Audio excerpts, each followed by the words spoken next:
प्रिय स्टूडेंट्स, नमस्कार। कैसे हो? उम्मीद है खैरियत से होंगे। आज हम बात करने वाले हैं एनसीईआरटी साइंस अध्याय 1 की। तो अध्याय का नाम है अपना रासायनिक अभिक्रियाएं एवं रासायनिक समीकरण। ठीक है, तो रासायनिक अभिक्रियाएं किसे कहते हैं, रासायनिक समीकरण किसे कहते हैं, सबसे पहले ये हमें आना ज़रूरी है। जब कोई रासायनिक परिवर्तन होता है, हम पढ़ चुके हैं रासायनिक परिवर्तन और भौतिक परिवर्तन। तो जब रासायनिक परिवर्तन होता है तो हम कह सकते हैं कि रासायनिक अभिक्रिया हुई है। अगर रासायनिक परिवर्तन हुआ है तो हम कह सकते हैं कि रासायनिक अभिक्रिया हुई है। निम्न प्रेक्षण के आधार पर भी रासायनिक अभिक्रिया की पहचान कर सकते हैं। अवस्था में परिवर्तन हो जाता है रासायनिक परिवर्तन में, तो इससे रासायनिक अभिक्रिया हुई है, हमें पता चल जाएगा। रंग में परिवर्तन, गैस का उत्सर्जन, कोई गैस निकल रही है तो गैस का उत्सर्जन होगा। तापमान में परिवर्तन हो जाएगा, तापमान ज़्यादा हो जाएगा या कम हो जाएगा। जैसे हम यहाँ पर एक एग्जांपल लेते हैं, मैग्नीशियम के रिबन को जलाने पर यह सफ़ेद पाउडर में बदल जाता है। मैग्नीशियम के रिबन को जब हम जलाते हैं तो यह सफ़ेद पाउडर एक राख टाइप में उसमें बदल जाता है। यह पाउडर मैग्नीशियम ऑक्साइड का है। वायु में उपस्थित ऑक्सीजन तथा मैग्नीशियम के बीच रासायनिक अभिक्रिया होती है जिससे मैग्नीशियम ऑक्साइड MgO का पाउडर बनता है। अभिक्रिया देखो यहाँ पर हम लिखते हैं मैग्नीशियम Mg प्लस ऑक्सीजन। जो अभिक्रिया में जो भाग लेते हैं वो कहलाते हैं अभिकारक, अर्थात इन्हें हम लेफ्ट हैंड साइड में लिखते हैं। मैग्नीशियम और ऑक्सीजन ये दोनों है अभिकारक। अभिक्रिया के पश्चात बनता है मैग्नीशियम ऑक्साइड MgO। जो नया पदार्थ बनता है उसे कहते हैं उत्पाद। ठीक है दोस्तों, आगे चलते हैं। अब बात करते हैं अभिकारक की। अभिकारक किसे कहते हैं? ऐसे पदार्थ जो रासायनिक अभिक्रिया में भाग लेते हैं, जो शुरू में भाग लेते हैं ना रासायनिक अभिक्रिया में, वो कहलाते हैं अभिकारक। अर्थात तीर के निशान के बाईं तरफ लेफ्ट हैंड साइड वाले अभिकारक कहलाते हैं Mg, मैग्नीशियम प्लस ऑक्सीजन। अभिक्रिया कराने पर बनता है मैग्नीशियम ऑक्साइड। तो यहाँ पर देखते हैं, यहाँ पर जो अभिक्रिया में भाग लिया है मैग्नीशियम ने और ऑक्सीजन ने भाग लिया है, तो यह कहलाएंगे अभिकारक।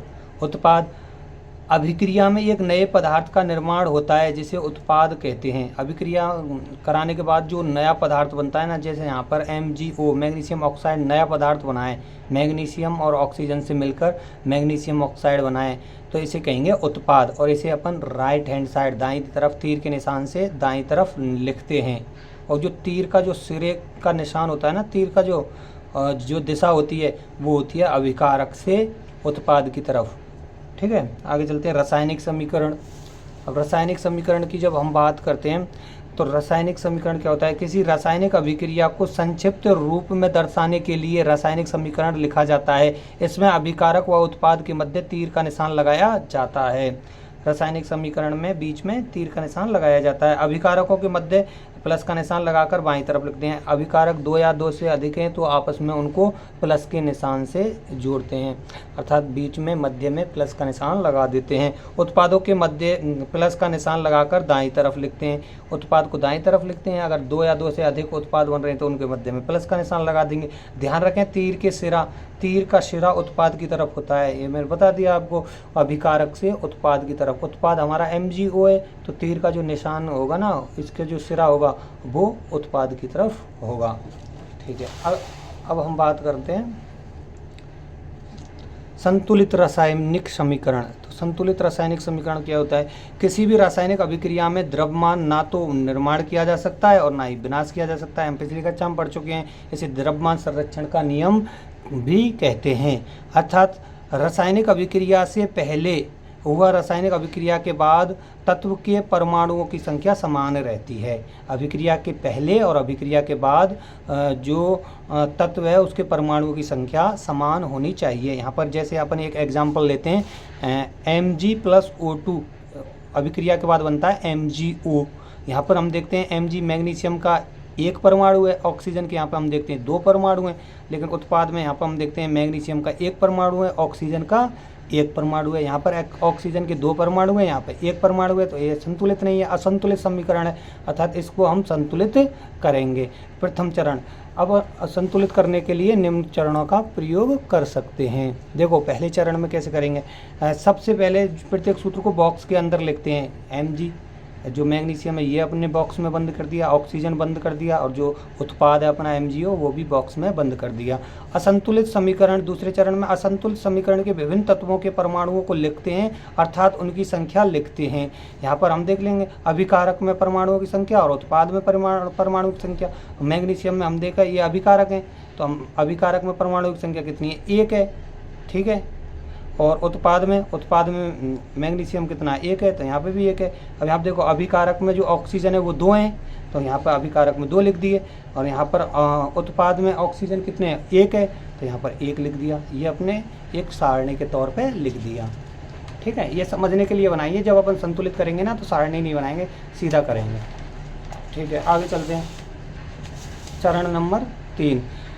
सबसे पहले सबसे अधिक परमाणु वाले यौगिक को देखकर संतुलित करते हैं। सबसे पहले हम देखते हैं कि सबसे ज़्यादा परमाणु किस तत्व के हैं, और उसको अपन लेते हैं और सबसे पहले उसे ही संतुलित करते हैं। O2 यहाँ पर हम देखते हैं Mg प्लस O2 हैं, तो यहाँ पर O2 O के ज़्यादा हैं तो O को लेते हैं। O2 के अधिक परमाणु 2 हैं, इसे संतुलित करने के लिए 2 गुणांक लगाकर 2MgO लिखते हैं। यहाँ पर हमने 2 लगा दिया 2MgO, क्योंकि यहाँ पर ऑक्सीजन 2 है, यहाँ पर ऑक्सीजन 2 करने के लिए यहाँ पर गुणांक में हमने 2 लगा दिया, तो ऑक्सीजन हमने सबसे पहले अधिक परमाणु वाले तत्व को संतुलित करते हैं। तो ऑक्सीजन हमने संतुलित कर दिया अगले चरण में। अब हम देखते हैं मैग्नीशियम अभी भी असंतुलित है। मैग्नीशियम अब पहले संतुलित था लेकिन अब असंतुलित हो गया, क्योंकि यहाँ पर 1 है मैग्नीशियम का परमाणु और यहाँ पर मैग्नीशियम के परमाणु 2 हो गए, ठीक है। जबकि अभिकारक के रूप में मैग्नीशियम का 1 परमाणु है। अब इसे संतुलित करने के लिए 2 गुणांक लगाकर 2Mg लिखते हैं, तो हम क्या करते हैं, यहाँ पर 2Mg लिख देते हैं, तो इधर अभिकारक में 2 मैग्नीशियम हो गए, यहाँ भी 2 है। अब देखो मैग्नीशियम के यहाँ भी 2 परमाणु हैं, यहाँ भी 2 परमाणु हैं, ऑक्सीजन के यहाँ भी 2 परमाणु हैं, यहाँ भी ऑक्सीजन के 2 परमाणु हैं, तो अब ये हमारा समीकरण कहलाएगा संतुलित समीकरण। अब दोनों तरफ परमाणुओं की संख्या समान है, अर्थात संतुलित समीकरण कैसा है, संतुलित है। अब हम बात करते हैं हिट एंड ट्रायल विधि। हिट एंड ट्रायल विधि क्या है, देखो समीकरणों को संतुलित करने की विधि है। इसमें तत्व के परमाणुओं के गुणांकों को बार बार ट्राई करके समीकरण को संतुलित किया जाता है। हिट एंड ट्रायल जो अभी हमने समीकरण जो संतुलित किया था उसमें हम गुणांक बार बार बदल के रख रहे हैं। 2 अगर 2 से संतुलित नहीं होता तो 3 रखते, 3 से नहीं होता तो 4 रखते, अर्थात हमें वो संतुलित करके बैठाना है। तो इसको जो अपन बार बार ट्रायल करते हैं ना, इसे ही कहते हैं अपन हिट एंड ट्रायल विधि। इतना याद रखो, हिट एंड ट्रायल विधि जो है समीकरणों को, रासायनिक समीकरणों को संतुलित करने की विधि है। अब बात करते हैं अपन अभिक्रियाओं पर। अभिक्रिया, रासायनिक अभिक्रियाओं के प्रकार। जो रासायनिक अभिक्रियाएं हैं वो विभिन्न प्रकार की होती हैं। सबसे पहले हम बात करते हैं संयोजन अभिक्रिया। अब संयोजन अभिक्रिया क्या होती है, जैसा कि हमें नाम से पता चल रहा है, संयोजन में जुड़ना। यहाँ पर हम बात करते हैं संयोजन अभिक्रिया, ऐसी अभिक्रिया जिसमें 2 या 2 से अधिक अभिकारक मिलकर या संयोजित होकर अर्थात मिलकर एकल उत्पाद का निर्माण करते हैं। ऐसी अभिक्रिया जिसमें 2 या 2 से अधिक या 2 या ज़्यादा जो अभिकारक हैं वो आपस में जुड़कर एक उत्पाद का निर्माण करते हैं, जिसे अपन संयोजन अभिक्रिया कहते हैं। एग्जाम्पल लेते हैं यहाँ पर। एग्जाम्पल देखो, कोयले के दहन में कार्बन प्लस ऑक्सीजन, कार्बन अपन ने जलाया, कोयला आपने जलाया तो कार्बन प्लस ऑक्सीजन, तो 2 अभिकारक हो गए, 1 2। तो इसको जब आपने अभिक्रिया करी तो करने पर यहाँ पर बनता है कार्बन डाइऑक्साइड। क्या बनता है, कार्बन डाइऑक्साइड। एक उत्पाद बन गया। यहाँ पर अभिकारक हमारे 2 हैं और उत्पाद 1 बनाए, तो ये क्या आपस में संयोजित हो गए, अर्थात ये कहलाएगी संयोजित अभिक्रिया। अब अगला देखते हैं उदाहरण, एग्जाम्पल। हाइड्रोजन और ऑक्सीजन से जल का निर्माण। हाइड्रोजन प्लस ऑक्सीजन, यहाँ पर अभिक्रिया आपस में करके बनाते हैं क्या, जल। हाइड्रोजन और ऑक्सीजन आपस में क्रिया। यहाँ पे देखो हाइड्रोजन का एक हाइड्रोजन अलग है, और एक उत्पाद हो गया, एक अभिकारक हाइड्रोजन हो गया और एक अभिकारक ऑक्सीजन हो गया। 2 अभिकारक हो गए, लेकिन उत्पाद कितना बन रहा है, एकल उत्पाद, एक उत्पाद बन रहा है यहाँ पर जल। तो ये कहलाएगी संयोजन अभिक्रिया। अब अगली अभिक्रिया पर बात करते हैं हम। अगली जो अभिक्रिया है वो है अपनी वियोजन अभिक्रिया, जिसे अपन अपघटन अभिक्रिया के नाम से भी जानते हैं। इस अभिक्रिया में एक अभिकारक टूटकर छोटे छोटे उत्पादों का निर्माण करता है, यह वियोजन अभिक्रिया कहलाती है। ये संयोजन अभिक्रिया की एकदम उल्टी है। उसमें क्या है कि दो या दो से अधिक अभिकारक आपस में जुड़कर एकल उत्पाद का निर्माण कर रहे थे, लेकिन यहाँ पर एकल अभिकारक टूटकर दो या दो से अधिक उत्पादों का निर्माण करता है। यहाँ पर एग्जाम्पल लेते हैं अपन, जैसे CaCO calcium by carbonate, calcium carbonate CaCO3 ये ले लिया आपने, ठीक है। तो ये अपना हो गया क्या, अभिकारक। अब इसकी जब हमने अभिक्रिया करवाई तो यहाँ पर देखो एक उत्पाद ये बन गया CaO बिना बुझा चूना कैल्शियम ऑक्साइड, और एक बन गया CO2 कार्बन डाइऑक्साइड। दो उत्पाद बन गए। अभिकारक कितना है, एक, और ये टूट कर कितने उत्पाद बने, दो। जब एक अभिकारक टूटकर दो या दो से अधिक भी बन सकते हैं, दो या दो से अधिक उत्पादों का निर्माण करते हैं, उसे कहते हैं वियोजन अभिक्रिया। वियोजन का मतलब होता है टूटना, ठीक है।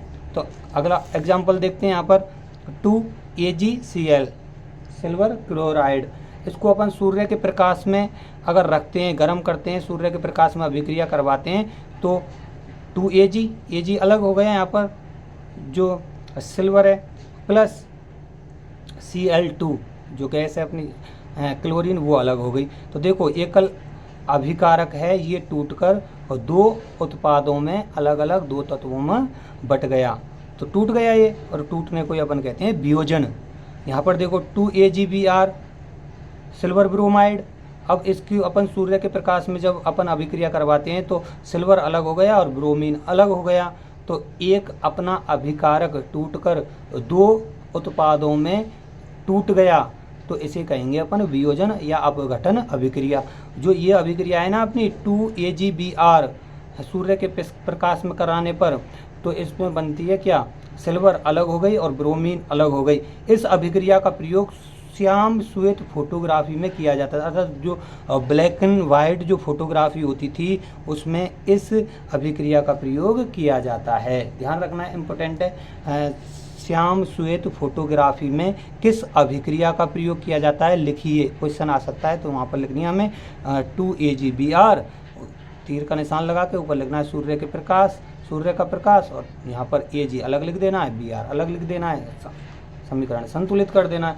अगली अभिक्रिया हम देखते हैं। देखो अगली अभिक्रिया पर बात, विस्थापन अभिक्रिया। विस्थापन अभिक्रिया क्या है, जब एक अधिक क्रियाशील तत्व अपने से कम क्रियाशील तत्व को विस्थापित कर देता है। अभिक्रिया के दौरान एक अधिक क्रियाशील तत्व कम क्रियाशील तत्व को विस्थापित कर देता है, अर्थात विलयन से हटा देता है और खुद वहाँ पर जुड़ जाता है, इसे कहते हैं विस्थापन अभिक्रिया। यहाँ पर देखो Zn plus CuSO4 copper sulphate, zinc की जब हम कॉपर सल्फेट के विलयन से अभिक्रिया कराते हैं तो जिंक सल्फेट बन जाता है। ये जो Zn है अपना जिंक, ये सल्फेट से जुड़ गए, यहाँ पे ZnSO4 बन गया, प्लस Cu अलग कर दिया इसने। Cu क्यों अलग कर दिया, Cu Zn से कम क्रियाशील है इसलिए Cu यहाँ से हट गया और Zn जुड़ गया। जिंक कॉपर से अधिक क्रियाशील है, तो इस अभिक्रिया को हम कहेंगे विस्थापन अभिक्रिया। समझ में आ गई होगी। अगली देखो द्विविस्थापन अभिक्रिया। द्विविस्थापन अभिक्रिया कैसे कहते हैं, इस अभिक्रिया में अभिकारकों के बीच आयनों का आदान प्रदान होता है। जो अभिकारक है ना उनमें आपस में आयनों का आदान प्रदान होता है एक दूसरे में, तो इसे ऐसे कहते हैं अपन क्या, द्विविस्थापन अभिक्रिया। इस अभिक्रिया में अवक्षेप का निर्माण होता है। इस अभिक्रिया में एक अवक्षेप बनता है, सफ़ेद सफ़ेद सा एक लवड़ टाइप में एक अवक्षेप बनता है, उसे अपन कहते हैं, इसलिए इसे अवक्षेपण अभिक्रिया के नाम से भी जाना जाता है। याद रखना, अवक्षेपण अभिक्रिया, द्विविस्थापन अभिक्रिया को अवक्षेपण अभिक्रिया के नाम से जाना जाता है। सभी अभिक्रिया की परिभाषा प्लस एग्जाम्पल सभी अभिक्रियाओं के आपको याद रखने हैं, जैसा मैंने लिखाए हैं, आप इनको नोट्स में उतार सकते हैं। ठीक है, यहाँ पर हम बात करते हैं, जैसे देखो Na2SO4 SO4 सल्फेट का आयन है, प्लस BaCl2, ठीक है, यहाँ पर अभिक्रिया करवाई हमने, सोडियम सल्फेट की अभिक्रिया बेरियम क्लोराइड से करवाई, तो हम यहाँ पर देखते हैं जो ये बेरियम है ना ये सल्फेट से जुड़ जाएगा, इस आयन है ना सल्फेट वाला ये तो बेरियम से जुड़ जाएगा, और जो ये क्लोरीन है ये सोडियम से जुड़ जाएगा। तो आपस में ये जो आयनों का आदान प्रदान हुआ है एक दूसरे से, अर्थात दोनों में अपने आयनों का आदान प्रदान हुआ है, दुई का मतलब दो, अर्थात दोनों का विस्थापन हुआ है। विस्थापन हम यहाँ पर हमने पढ़ा था कि एक का विस्थापन हो रहा है, लेकिन यहाँ पर दोनों अभिकारकों में आपस में आयनों का विस्थापन हो रहा है, तो इसे कहेंगे अपन द्विविस्थापन अभिक्रिया। देखो यहाँ पर पहले Ba के साथ क्या जुड़ रहा था Cl2, लेकिन अब यहाँ पर क्या जुड़ गया SO4। यहाँ पर देखो Na के साथ पहले SO4 जुड़ रहा था, अब क्या जुड़ गया Cl क्लोरीन। तो यहाँ पर आपस में आयनों का आदान प्रदान हो गया, और ये बेरियम सल्फेट बनता है ना ये अवक्षेप के रूप में जमता है, अर्थात इसे अपन अवक्षेपण अभिक्रिया के नाम से भी जानते हैं। एग्जाम्पल बिल्कुल याद होने चाहिए। अगली अभिक्रिया की अपन बात करते हैं। अपन अगली जो अभिक्रिया है वो है उपचयन, अर्थात उपचयन किसे कहते हैं। उपचयन देखो ध्यान से देखो, जब किसी पदार्थ में ऑक्सीजन की वृद्धि होती है तो कहा जाता है कि उस पदार्थ का उपचयन हो गया, अर्थात कोई भी पदार्थ है वहाँ पर ऑक्सीजन आके जुड़ जाता है तो हम कहते हैं कि इस पदार्थ का क्या हो गया उपचयन हो गया। यहाँ पे देखो कॉपर है Cu2Cu प्लस ऑक्सीजन, ऑक्सीजन आकर यहाँ पर इससे जुड़ गया कॉपर से, तो हम कहेंगे कॉपर का क्या हो गया उपचयन हो गया। अगर ऑक्सीजन यहाँ से निकल जाता तो हम कहते हैं अपचयन हुआ है। एक बात ध्यान रखो, ऑक्सीजन अगर आके जुड़ रहा है तो होगा उपचयन, और अगर ऑक्सीजन यहाँ से निकल रहा है तो होगा अपचयन। ठीक है। अपचयन की अगर बात करें, जब अभिक्रिया के दौरान किसी पदार्थ में ऑक्सीजन की कमी होती है तो कहा जाता है इस पदार्थ का अपचयन हो गया। अब देखो यहाँ पर कॉपर ऑक्साइड है CuO, हमने यहाँ पर क्रिया कराई इसकी H2 हाइड्रोजन से। ठीक है। अभिक्रिया के दौरान देखो यहाँ से जो कॉपर ऑक्साइड है ना, कॉपर के साथ जो ऑक्सीजन था यहाँ से ऑक्सीजन निकल गया, तो यहाँ पर हम कहेंगे कि कॉपर का अपचयन हो गया, क्योंकि यहाँ से ऑक्सीजन निकल चुका है, यहाँ पर अब ऑक्सीजन हमें दिखाई नहीं दे रहा है, तो इसे कहेंगे अपचयन। आपकी समझ में आ गई होगी। अब बात करते हैं हम रेडॉक्स अभिक्रिया। रेडॉक्स अभिक्रिया या उपचयन अपचयन अभिक्रिया, किसी अभिक्रिया में कोई भी एक अभिकारक अपचयित और दूसरा अभिकारक उपचयित होता है, उसे रेडॉक्स अभिक्रिया कहते हैं। अर्थात अभिक्रिया में उपचयन व अपचयन दोनों होते हैं, अर्थात जब हम अभिक्रिया कराते हैं ना तो हमारे अभिकारक में कोई सा एक, ऐसा नहीं है कि पहला उपचयन ही होना चाहिए या दूसरा उपचयन ही होना चाहिए, कुछ भी हो सकता है। अगर पहले में उपचयन हो रहा है और दूसरे में अपचयन हो रहा है, मतलब दोनों हो रहे हैं, उपचयन और अपचयन दोनों हो रहे हैं, तो कहलाएगी रेडॉक्स अभिक्रिया। यहाँ पर हम बात करते हैं, देखो CuO copper oxide plus H2। अब यहाँ पर हमें देखने को मिल रहा है कि कॉपर से ऑक्सीजन निकल गया, तो ऑक्सीजन निकलने को कहते हैं अपन क्या अपचयन। कॉपर का क्या हो गया अपचयन, ये बोलेंगे ना। लेकिन ऑक्सीजन देखो, हाइड्रोजन देखो, ये हाइड्रोजन है, यहाँ पर ऑक्सीजन नहीं है, लेकिन हाइड्रोजन के साथ यहाँ पर ऑक्सीजन जुड़ चुकी है, अर्थात ऑक्सीजन यहाँ पर जुड़ गई है। जब ऑक्सीजन जुड़ती है तो उसे कहते हैं अपन क्या कहते हैं ऑक्सीजन होती है उपचयन। तो कॉपर का हुआ अपचयन और हाइड्रोजन का हुआ उपचयन। अपचयन और उपचयन दोनों हो गए ना, इसलिए इसको कहेंगे अपन रेडॉक्स अभिक्रिया। क्या कहेंगे रेडॉक्स अभिक्रिया। अब बात करते हैं ऊष्माशोषी। ऊष्माशोषी जैसा कि नाम से पता चल रहा है, शोषी का मतलब शोषण करने वाली, अर्थात जिसे अभिक्रिया में और ऊष्मा की ज़रूरत पड़ेगी, उस अभिक्रिया को ऊष्मा की ज़रूरत पड़ेगी अभिक्रिया कराने के लिए, उसे कहेंगे ऊष्माशोषी। जिन अभिक्रियाओं में अभिकारक को तोड़ने के लिए ऊष्मा या प्रकाश की आवश्यकता होती है, अर्थात जिन अभिक्रियाओं को ऊष्मा का अवशोषण होता है, अभिक्रियाओं में ऊष्मा का अवशोषण होता है, ऊष्माशोषी अभिक्रिया कहलाती है। यहाँ पर हमने पहले श्वेत श्याम वाली जो फोटोग्राफी थी उसकी अभिक्रिया पढ़ी थी, उस अभिक्रिया को देखते हैं एक बार फिर से। 2AgBr silver bromide. तो यहाँ पर हमने जब इसको तोड़ने के लिए सूर्य के प्रकाश की ज़रूरत पड़ी, अर्थात प्रकाश की ज़रूरत पड़ी, या फिर हमें ऊष्मा की या प्रकाश की जब ज़रूरत पड़ती है और उस अभिकारक को तोड़ने के लिए, तो उसे कहते हैं अपन ऊष्माशोषी, अर्थात ऊष्मा की ज़रूरत पड़ रही है अभिक्रिया के लिए, तो इसे कहेंगे हम ऊष्माशोषी अभिक्रिया। ठीक है। अगली बात करते हैं हम ऊष्माक्षेपी। ऊष्माक्षेपी जो अभिक्रिया है, जिन अभिक्रियाओं में उत्पाद के निर्माण के साथ साथ ऊष्मा भी उत्पन्न होती है, ऊष्माक्षेपी अभिक्रिया कहलाती है। अर्थात अभिक्रिया करवाई हमने, अभिक्रिया होने के बाद हमें उत्पाद के साथ साथ ऊर्जा भी प्राप्त हो रही है। ऊर्जा भी अगर हमें मिल रही है तो हम कहेंगे कौन सी है, ऊष्माक्षेपी। ऊष्माक्षेपी मतलब ऊर्जा मिलना। अब देखो यहाँ पर एग्जाम्पल की बात करते हैं, प्राकृतिक गैस को हम जब दहन करते हैं, जलाते हैं, ये CH4 मैथेन अर्थात प्राकृतिक गैस को जब हम ऑक्सीजन की उपस्थिति में हम जलाते हैं तो यहाँ पर हमें कार्बन डाइऑक्साइड प्लस जल प्राप्त होता है। इन उत्पाद के साथ साथ हमें ऊर्जा भी प्राप्त होती है। क्या प्राप्त होती है? ऊर्जा। इसलिए इस अभिक्रिया को कहा गया है, क्या कहा गया है इस अभिक्रिया को? इस अभिक्रिया को कहा गया है ऊष्माक्षेपी अभिक्रिया। क्या कहा गया है भाई? ऊष्माक्षेपी अभिक्रिया।